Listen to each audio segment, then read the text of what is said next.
Pertama kalinya seumur hidup punya pemerintah setidak empati ini sama rakyat dan tone deaf 100%. Mulai dari eksekutif, legislatif, yudikatif yang ompong, dan semua orang tutup kuping dengan apa yang diteriakan rakyat. Perbedaan rezim ini dengan rezim Jokowi ataupun rezim-rezim sebelumnya adalah ketika masyarakat ribut baik digital ataupun di lapangan, Sesnek ataupun juga Menteri Penerangan langsung akan menjawab keresahan masyarakat. Tapi untuk pertama kalinya seumur hidup, keributan di masyarakat tidak di-assign dan juga tidak dijawab oleh pemerintah. Pertama, urusan tunjangan rumah 50 juta untuk DPR RI tidak ada yang menjawab dengan jelas dan hanya menjawab asal-asalan karena untuk membiarkan masyarakat tetap marah-marah, tapi keputusannya tetap akan diputuskan. Menjawab siapa? Orang-orang yang seliweran di DPR, kemudian ketangkap sama media, kemudian jawabannya ngasal. Ya, yang dibilang bahwa 50 juta itu fine dong, biasa-biasa aja dong, untuk hidup biasa aja dong. Karena orang-orang DPR banyak tinggal dari daerah, kemudian tinggal di Jakarta, harus ngontrak. Jaminan rumah itu wajar-wajar saja. Itu nggak wajar ketika sedang efisiensi seperti ini. Yang kedua, sedangkan perpajakan penghasilan sedang nanjak terus dan juga pajak-pajak lainnya nanjak. Dijawab oleh Kementerian Keuangan bahwa PPh 21 DPR ditanggung oleh negara karena pada dasarnya mereka tetap bayar pajak tetapi dibayarkan oleh pemberi kerja. Yaitu pemberi kerjanya siapa? Pemberi kerjanya adalah pemerintah. Jadi uang tersebut untuk membayar pajak para DPR tadi adalah uang kita juga karena kita pemberi kerja mereka. Pada dasarnya mereka tidak bebas pajak tetapi pajak tersebut dibayarkan oleh pemberi kerja yaitu kita. Yang bayarin pajak mereka adalah kita. Sedangkan kita udah bayar pajak PPh kita sendiri, kemudian nambahin bayar pajaknya para DPR. Hari ini sudah diputuskan bahwa tiba-tiba ada kementerian baru lagi. Berarti menterinya ada 54. Ya, kemarin 53 udah gue bahas, sekarang jadi 54. Dan siapa jadi wamennya? Mungkin aja wamen gak cuma satu, bisa nambah 2, bisa nambah 3, bisa nambah 4. Dan orang-orang di dalamnya pasti ada orang-orang baru lagi, dengan jajaran baru lagi, dengan tikus-tikus baru lagi, yaitu Kementerian Haji dan Umroh. Dibanding menangkap siapa tikus di balik haji kemarin, juga yang culas untuk menggunakan kuota haji tersebut 8.400 orang tidak jadi berangkat, itu dibandingkan untuk mencari siapa yang salah sekarang malah membuat pengeluaran baru lagi, yaitu kementerian baru. Di saat efisiensi seperti ini, di saat semua masyarakat dinaikkan pajaknya, justru pengeluaran negara yang nggak perlu nanjak terus. Dan ada yang menjawab? Tidak ada yang menjawab. Karena satu intinya, bahwa dari atas, top down, mulai dari nomor 1 RI1 sampai bawah-bawahannya, tidak ada yang peduli sama masyarakat, tidak ada empati, atau tone deaf. Sudah saatnya lagi bukan 01, 02, 03, 58%. Semua rakyat tidak pernah dapat jawaban yang menenangkan dari seorang father figure. Dari seorang figur ayah, apalagi figur wakil presidennya. Sekarang apa jawaban dari para yang bisa menjawab tadi? Dan apa yang bisa menenangkan rakyat? Gak ada. Yang penting mereka jalan terus memutuskan. Dan apakah suara kita pernah didengar? Ini pertama kali dalam hidup kita, suara kita itu tidak berpengaruh kepada pengambil keputusan. Karena pengambil keputusan sedang sibuk cari kuenya sendiri. Ahmad Syaroni, sampai kamu berani intimidasi keluarga aku, atau ada intimidasi dari teman-teman di parlemen atau pemerintah Indonesia, aku habisin kalian. Aku mau kasih update, jadi 18 jam setelah aku tantang debat Ahmad Syaroni, ini beberapa update-nya. Yang pertama, aku udah dihubungi oleh Kompas TV dan udah live tadi pagi waktu Denmark untuk menyuarakan aspirasi dan argumen aku. Gimana nih, masa media lebih cepat dibandingin DPR yang 580 jumlahnya? Jadi tunjangan komunikasi dan tunjangan aspirasi kalian itu untuk apa? Mana pertanggungjawabannya kalau aspirasi masyarakat demo aja nggak ditemuin, dihajar sama polisi dan BRIMOB? Terus sekarang aspirasi yang cuma online aja kamu nggak berani gitu untuk bisa mendengarkan dan debat terbuka secara sama aku. Karena aku maunya debat profesional ya, aku nggak mau debat-debat asal ngomong. Karena kalau cuma menggonggong, anjing aku juga bisa. Saat kedua, aku dapat laporan dari wartawan bahwa tim Ahmad Syaroni udah bergerak untuk ke Pamulang. Pamulang itu asal aku di Tangerang Selatan, teman-teman. Jadi keluarga aku masih pada di Pamulang nih. Ahmad Syaroni, sampai kamu berani intimidasi keluarga aku atau ada intimidasi dari teman-teman di parlemen atau pemerintah Indonesia, aku habisin kalian. Ingat ya, aku bukan orang bodoh dan aku bukan orang miskin. Sampai kalian berani-berani mengganggu keluarga aku di Indonesia, akan aku cari support internasional, aku gulingkan kalian. Hati-hati kalian ya, aku adalah lulusan hubungan internasional dan aku adalah business development yang sangat handal di dunia. Jadi untuk sekedar ngedapetin support dari dunia internasional nggak susah buat aku. Ketiga, dia ngepost ternyata gitu, katanya dia nggak berani diajak debat karena dia masih bodoh. Ahmad Syaroni, semua orang juga awalnya bodoh. Kita semua juga sama-sama nggak bisa ngomong waktu lahir, tapi kita semua punya kemampuan untuk belajar. Makanya ayo kita debat biar kamu bisa belajar cara berargumen yang benar, yang profesional, yang tidak ngatain bos yang ngasih kamu makan setiap hari. Kamu selama ini petantang pepenteng nggak pernah kan diminta akuntabilitasnya karena kamu merasa kaya, kamu merasa crazy rich, kamu merasa di atas angin dan tidak tersentuh. Tapi kali ini kamu berhadapan dengan aku. Setiap hari akan aku tuntut akuntabilitas kamu untuk datang dan debat secara profesional sama aku. Kita buktikan siapa yang sebenarnya tolol di antara kita. Kamu yang makan duit rakyat dan ngatain rakyatnya tolol, atau aku. Aku terbuka, mungkin aja aku yang tolol, dan aku udah bilang kalau memang aku yang tolol, dengan legowo akan aku support kamu Ahmad Syaroni. Jangan komunikasi cuma dibuat untuk posting-posting Instagram yang gak jelas gitu. 15 juta cuma buat kayak gitu posting Instagram. Itu kan gratis semuanya teman-teman. Cuma sampai situ. Ini bener-bener investasi bodong yang kita lakukan untuk ngebayar gaji dia. Pecat Ahmad Syaroni. Pecat Ahmad Syaroni.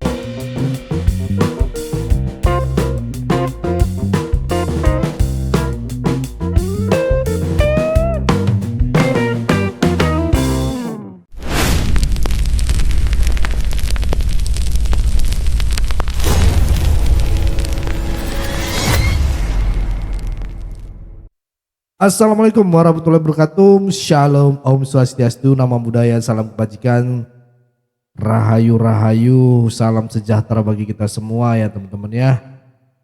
Ya, di kesempatan kali ini kita akan membahas tentang ya apa sih pendapat abang tentang DPR, terus demo-demo kemarin, terus Pak Prabowo dan Pak Jokowi ya. Waduh, politik kita ini makin hari makin kayak FTV ya teman-teman.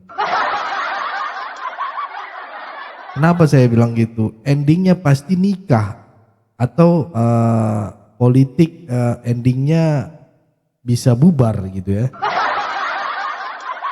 Bubar jalan atau malah nyambung jadi season baru gitu ya. Hari ini kita bahas drama panas antara yang dibilang di medsos itu antara Jokowi, Prabowo dan geng politik yang bikin rakyat bingung. Ini beneran serius apa cuman acting? Ya, di sini saya juga kasih tahu teman-teman bahwa Pak Jokowi apapun yang terjadi pasti Jokowi diserang. Saya aja hari ini lagi ditarget nih, ya, yang main gak jauh-jauh, Parcok juga. Kita tahu lah, nanti kita bongkar tuh. Repot gue ini. Sekarang sudah main-main kayak begitu itu parcok-parcokan. Iya kan? Jadi ya kayak gini negara kita ini sekarang, negara kekuasaan. Come on, wake up. Ini negara kekuasaan. Saya tidak menyalahkan Pak Prabowo meskipun dia harusnya bertanggung jawab. Ini karena masih ada Mulyono yang main-main sama Parcok. Mau apa? Ayo tangkap saya. Kan gitu nih urusan. Jangan main-main pakai buzzer. Iya kan, kalau jantan ayo tangkap aja langsung gitu loh. Jadi kantor kita ditarget juga. Gak apa-apa. Kalau kita belum ditarget, berarti kita belum di jalan yang benar Bang Faisal. Iya, karena sungguh mudah menjadi pecundang, diam, nggak ngomong apa-apa tentang situasi kita hari ini. Rocky boleh ngomong tentang wah Prabowo ke forum internasional, forum ini. Tapi ingat kalau menurut dari kacamata seorang sutradara kayak Garin Nugroho, Gibran lebih tercatat tuh. Data ngasih susu, kita ketawa semua kalau intelektual, tapi rakyat itu merekam. Sadar nggak sih kaum intelektual ini? Wah, Prabowo dibawa ke India jadi tuan rumah, terus wah, rakyat nggak peduli. Kita lagi ngomong fakta ini. Yang diketawain 2029 ini nanti, yang diingat Gibran bawa buku, ngasih buku. Apakah ini menjadi salah satu titik berat juga yang akan Anda tanyakan? Oh iya benar. Kalau dilihat dari gaji DPR yang sangat tinggi, hari ini kami kampus pendidikan yang dimana banyak sekali guru honorer, pendidik-pendidik di Indonesia, yang mana masyarakat Indonesia yang anak-anaknya dari SD sampai perguruan tinggi itu masih banyak yang sulit mendapatkan akses pendidikan. Di mana juga ada guru yang masih digaji di bawah 1 juta yang sangat tidak layak untuk melanjutkan hidup. Tapi Dewan Perwakilan Rakyat ini yang kerjanya kita lihat hanya joget, yang kerjanya hanya tidur, dia melakukan seenak-enaknya, melakukan kebijakan-kebijakan yang menurut kehendak partai atau berpro terhadap oligarki. Baik, lantas apa yang menjadi harapan Anda dengan melakukan demonstrasi pada hari ini di gedung DPR RI? Apakah ada harapan yang mau disampaikan?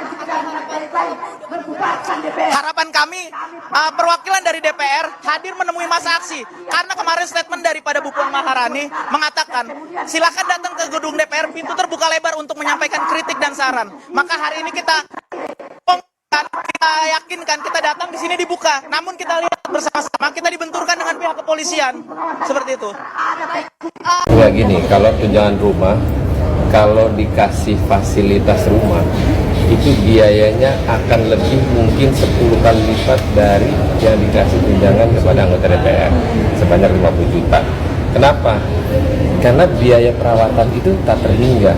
Ya, banyak rusak AC lah, perlengkapan di dalamnya. Kenapa waktu itu banyak yang kasih masukan lebih baik dikasih tunjangan tunai, di mana tidak memberatkan negara agar posisinya tidak anggaran negaranya tidak terganggu. Cuman ngurusin rumah jabatan DPR. Bayangin 580 anggota DPR, kalau rumahnya dia masing-masing beda-beda tuh kasusnya. Misalnya kayak gue 3 periode nggak pernah tahu rumah jabatan misalnya. Nah itu biaya perbaikan terus dikerjain kalau ada kerusakan. Nah, bayangin kalau akhirnya terus-terusan tiap tahun demikian bengkak, makanya dikasih tunjangan tunai lebih ringan. Berarti emang kalau untuk biaya kerusakan, renovasi gitu-gitu emang beda setiap ini masing-masing? Beda, masing-masing rumahnya itu punya problem yang beda-beda. AC-nya, hordengnya, dapurnya, gasnya, nah itu lebih mahal. Berarti dengan adanya tunjangan rumah ini sebenarnya rumah dinas itu kepake apa sih Bang? Enggak, rumah dinas kan udah semua nggak dipakai lagi, udah dikembaliin ke negara. Jadi biar negara yang mempertanggungjawabkan itu. Tapi kita anggota DPR setelah dikasih tunjangan 50 juta itu adalah untuk bisa istilah kata ngontrak lah atau fasilitas yang didapat bagian dari personalnya ini.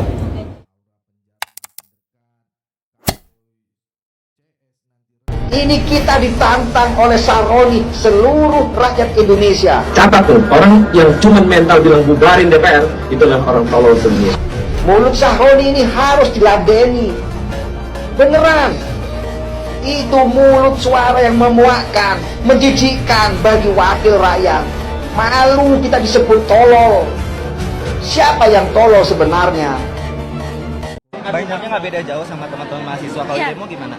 Di demo atas dasar apa? Kenapa mesti demo? Kenapa nggak diskusi aja? Kalau misalnya demo mengkritik kebijakan itu nggak apa-apa, selama kebijakannya itu buruk gitu.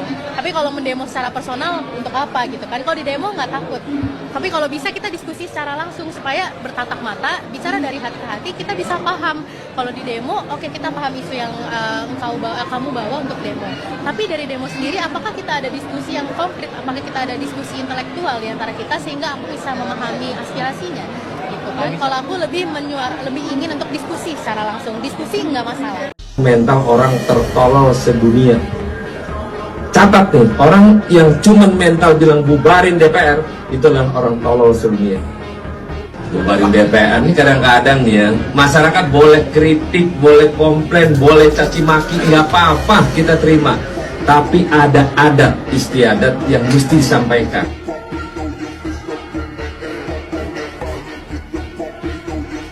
Tapi kalau mendemo secara personal untuk apa gitu kan? Kalau di demo nggak takut. Tapi kalau bisa kita diskusi secara Demo ini gara-gara Pak Jokowi, ini gara-gara Pak Jokowi ya, dan akhirnya ya Pak Prabowo dihadang gitu ya. Jokowi sekarang lagi kayak tokoh utama di sinetron ya, diserang sana, dihantam sini gitu ya, dibilang ijazah palsu lah, dibilang bikin partai baru lah, dibilang mau jadi ketum PSI lah. Netizen sampai bilang, Pak ini beneran politik atau Pak Bapak lagi ikut lomba roasting yuk. Sementara Pak Prabowo yang katanya sudah jadi the one piece gitu ya, malah banyak dihadang. Setiap mau jalan ada aja yang nyorotin batu sandungan gitu ya, kayak lomba lari karung gitu. Baru loncat setengah meter udah jatuh kena paku. Ya. Kalau kita lihat politik di Indonesia ini udah kayak reality show. Ada drama, ada nangis-nangis, ada pamer-pamer, ada plot twist, ada joget-joget. Bedanya kita penonton nggak bisa pilih channel lain gitu. Karena semua stasiun TV isinya ya itu-itu aja. Semua media sosial ya itu-itu aja. Jokowi, Prabowo ya kan, Anies, Ganjar, Roy Suryo, Tifa, Rismon, wajah-wajahnya muter-muter mulu di layar kaca ya kan, kayak iklan mie instan gitu. Ini menarik ya, ada yang bilang Pak Prabowo sekarang jadi benteng buat Jokowi ya, jadi kayak bodyguard gitu teman-teman ya. Tapi level menteri pertahanan ya, kalau biasanya bodyguard cuman jaga pintu gitu ya, ini bodyguard jaga negara. Tapi masalahnya banteng juga bisa kena serangan gitu, dan lawannya bukan cuman musuh luar negeri gitu ya, tapi juga politikus dalam negeri yang lagi cari spotlight gitu. Kasus ijazah palsu ya, ijazah Pak Jokowi. Udah kayak drama tak berujung, setiap minggu ada episode baru. Kalau diseriusin udah bisa bikin 200 episode kayak sinetron tersanjung gitu ya. Gak kelar-kelar. Nah, kita sebagai rakyat jelata udah pusing. Kita nunggu endingnya aja gitu ya. Beneran palsu atau beneran asli, atau jangan-jangan belum tamat-tamat juga nih. Saya mau minta kepolisian Polda Metro Jaya, ayo selesaikanlah, percepat ini gitu ya. Jangan lama-lama, jangan makin banyak masalah, ini belum selesai tambah lagi susah. Langsung ciduk aja mereka, langsung masukkan gitu ya kan. Kalau udah UGM mengatakan ini barang bukti semuanya dan ini asli semuanya, udah masukkan, karena yang mengeluarkan ijazah itu ya UGM gitu ya. Kadang saya pusing juga ngeliat penyelidikan ini gitu, lambat gitu ya. Menurut kalian gimana teman-teman? Komen di bawah ya, apakah lambat ya? Ngeliat ini berita kasus seperti ini lama banget prosesnya. Bukan saya menghina pihak kepolisian bagus, tapi yang jelas teman-teman ya, ini terlampau lama gitu ya. Makan anggaran ya, atau dijadikan bahan untuk menerima anggaran ya, itulah tergantung kalian lah, coba komen ya.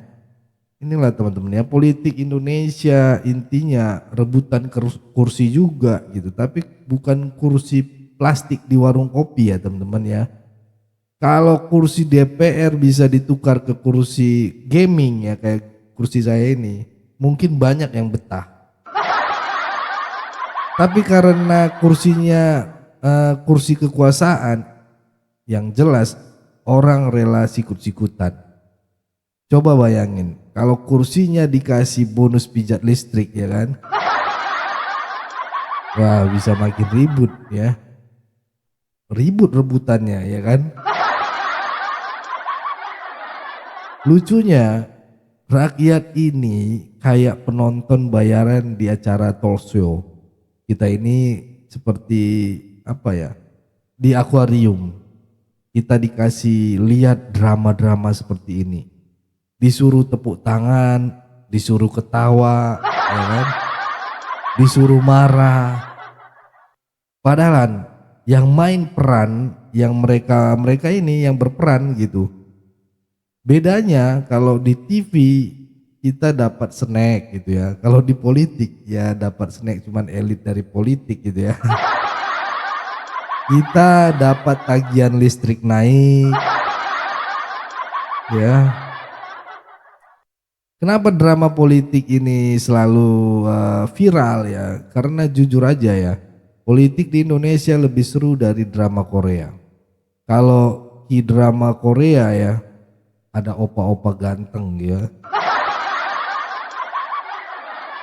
Ya, ada cici-cici cantik gitu ya. Nah, politik kita punya bapak-bapak Senayan yang kalau marah mukanya kayak kena mecin gitu ya. Dan jangan salah, drama politik ini bisa lebih panjang dari One Piece. Bedanya kalau One Piece nyari harta karun ya, di sini nyari kursi karun.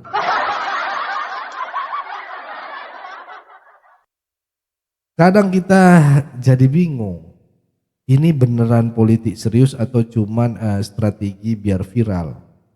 Karena sekarang kalau enggak trendingnya ya, dianggap enggak greget.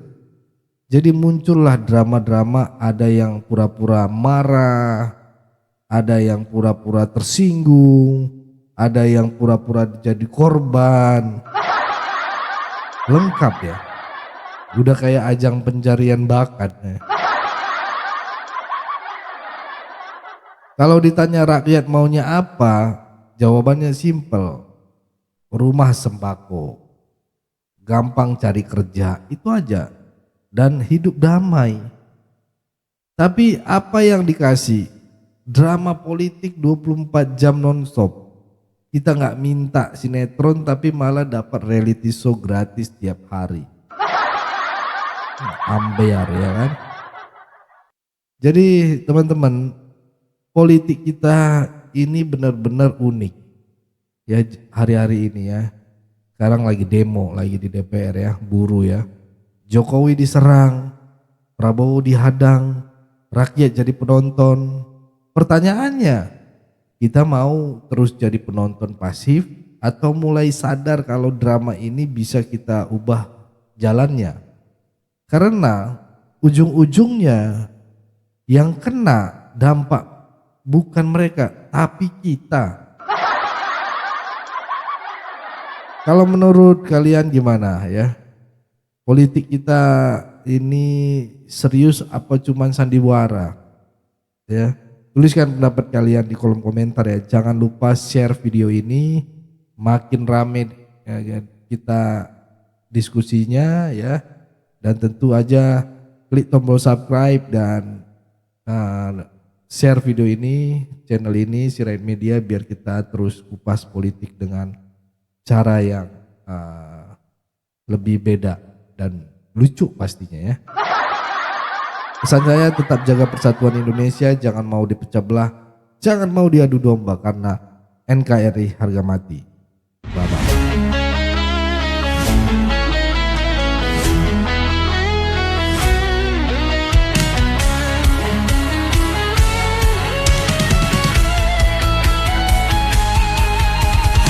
Dari utara sampai ke timur, suara jujur kini bergema. Bukan cuma cari viewers, tapi kebenaran yang utama. Melawan hoax dengan fakta, cerdaskan bangsa kan menjadi nyata. Satu nusa, satu bangsa, bersatu lawan penjajah logika.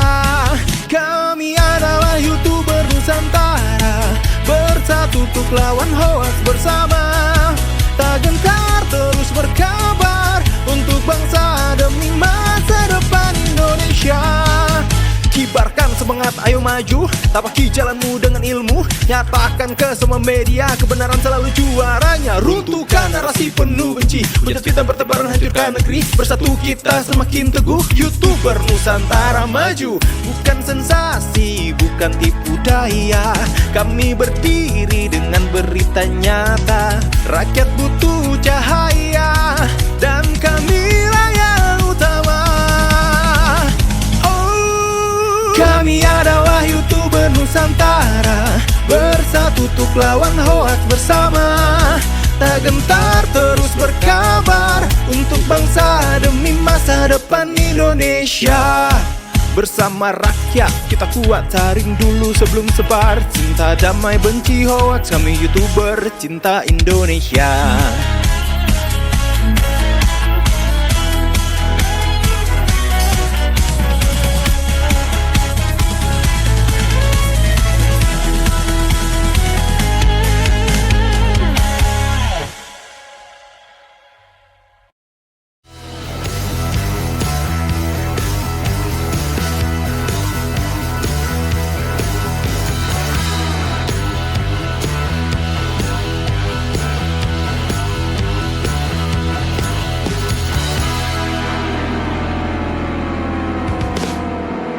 Halo, kawan-kawan sebangsa setanah air Indonesia. Mari kita jadi bagian dari pelayanan Sirait Media yang berdampak nyata bagi 42 anak di Yayasan Cipta Pelita. Bagi yang tergerak mendukung, bisa menyalurkan bantuan melalui Bank BRI. Nomor rekening 0421 0100 3420 566 atas nama Yayasan Cipta Pelita, atau dengan lebih praktis, bisa juga melalui QRIS. Silakan scan barcode QRIS ini menggunakan aplikasi mobile banking kesayangan kalian. Tujuan pelayanan misi ini agar channel Sirait Media terus menjadi berkat dan dampak positif bagi bangsa Indonesia. Yuk, manfaatkan media sosial bukan hanya untuk hiburan, tapi juga sebagai alat untuk membawa perubahan. Dukunganmu sangat berarti. Terima kasih atas setiap doa, kebaikan, dan uluran tangan. Kami percaya Tuhan yang akan membalas semuanya berlipat ganda. Salam semangat NKRI harga mati.